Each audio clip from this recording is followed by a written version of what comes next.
Climate activists have demanded unprecedented action from MPs to tackle what they call an environmental emergency. Thousands of protesters marched through central London, lobbying Parliament to be more aggressive in their pursuit of their target of zero greenhouse gas emissions by 2050. Helen Ann Smith has the latest. They were expecting apparently around 15,000 people. Having spent the day there, I'm not entirely sure there was quite as many as that. But look, it was still significant.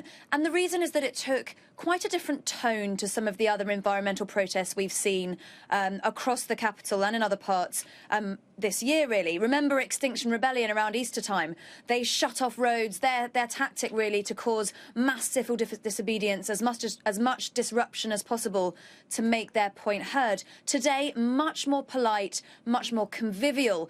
The march barely even broke away from the pavement. The aim was to meet local MPs, to lobby them directly, for constituents to say to their representatives, we want action and we want it now. Of course, this all comes in context of the fact it was just 2 weeks ago that Theresa May legally committed us to a carbon reduction target of net zero by 2050. That's an incredibly ambitious target, and it will take really radical action, really brave decisions by MPs to meet it, including potentially tax rises. Of course, a very difficult thing for many MPs to at least to say on record that they're going to agree to, and that was certainly my experience out talking to them today. It was organised by a group of different organisations today, one of which was WWF. Their head spoke to us earlier, and this is what she had to say.